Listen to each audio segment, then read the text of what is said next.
হরে কৃষ্ণ। সুধীভক্ত সজ্জন সূচি অঙ্গন পেজ থেকে আপনাদেরকে সুস্বাগতম।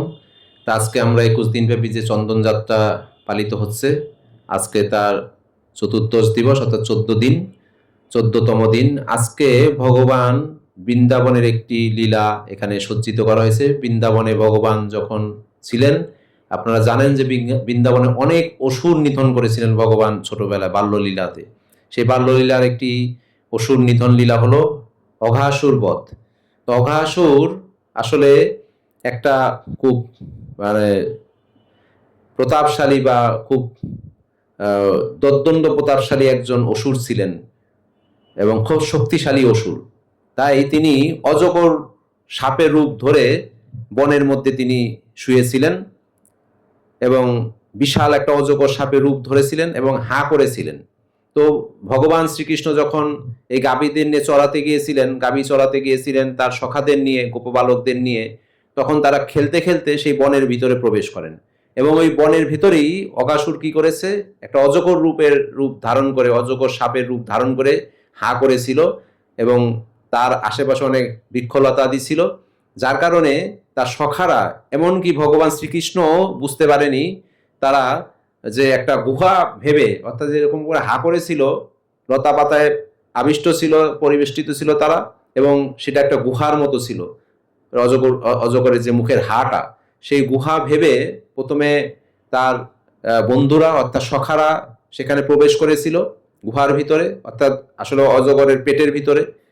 সাথে সাথে ভগবান শ্রীকৃষ্ণ তাদেরকে অনুসরণকে সেখানে গিয়েছেন এবং যখন ভেতরে প্রবেশ করে ফেলেছে, অর্থাৎ অজগরের পেটের মধ্যে চলে গেছে, পেটের সীমানায় চলে গেছে, তখন অঘাসুর অর্থাৎ সেই অজগর সাপটি, যিনি অজগর রূপ ধারণ করেছিলেন, সেই অঘাসুর কি করেছেন, অজগরের মুখ বন্ধ করে দিয়েছেন, অর্থাৎ তার মুখটা বন্ধ করেছেন।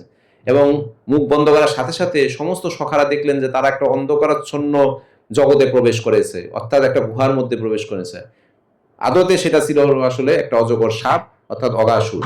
তো ভগবান এর কাছে তখন তার সখারা আত্মচিৎকার করতে থাকেন, কৃষ্ণ বাঁচাও বাঁচাও, কৃষ্ণ তুমি আমাদের রক্ষা করো রক্ষা করো। তখন ভগবান দেখলেন সমস্ত তার সখাদেরকে উদ্ধার করার জন্য, বাঁচানোর জন্য তো ভগবান কি করেছেন, সেই অঘাসুরের পেটের মাঝখান থেকে ভগবান সেখানে তার মুষ্টি দিয়ে, অর্থাৎ মুষ্টি ক্ষেপণ করে সেই অঘাসুরকে বধ করেছেন এবং সেটা মানে পেট ছিঁড়ে সবাইকে বের করেছেন। অঘাসুর সেখানে নিহত হন, এই অঘাসুর বধ হয়ে যান। তো ভগবান এই লীলা থেকে গৌড়ীয় আচার্য যারা রয়েছেন তারা বোঝাচ্ছেন, শিক্ষা মানে তারা আমাদেরকে বলছেন যে ভগবান এই লীলা থেকে আমাদের কি শিক্ষা দিয়েছেন, যে আমাদের এই যে জড়জগৎ, যেখানে যেই জড়জগৎকে বলা হচ্ছে দুঃখালয়ম অশাশ্বতম, এটা দুঃখের সাগর, এটা দুঃখের সংসার, এখানে পদম পদম যদ বিপদম, পদে পদে আমাদের বিপদ রয়েছে।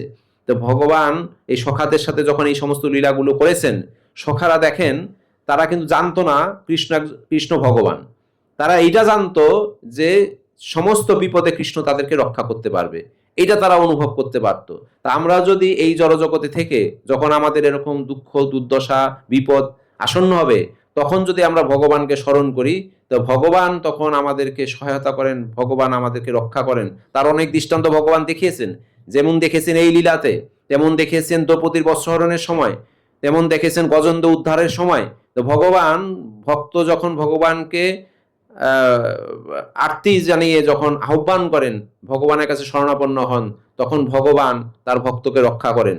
তো অঘাসুর ছিল আসলে একটা অহংকারের প্রতীক, একটা দুশ্চরিত্রের প্রতীক, এবং সেই অঘাসুরকে বধ করার জন্য, অর্থাৎ আমাদের হৃদয়ে যদি এরকম অসুর রূপ কিছু আসরিক মনোভাব থাকে, তাহলে আমাদেরকে এগুলো বধ করতে হবে ভগবানকে হৃদয়ে পর্যবেসিত করে।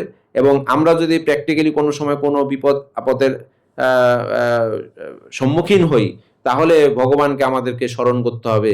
ভগবান তখন এই অঘাসুরকে যেভাবে বধ করেছিলেন, বধ করে তার সখাদের রক্ষা করেছিলেন, গোপবালকদের রক্ষা করেছিলেন, তো ভগবানও আমাদেরকে বিভিন্ন বিপদ থেকে এরকম রক্ষা করতে পারেন।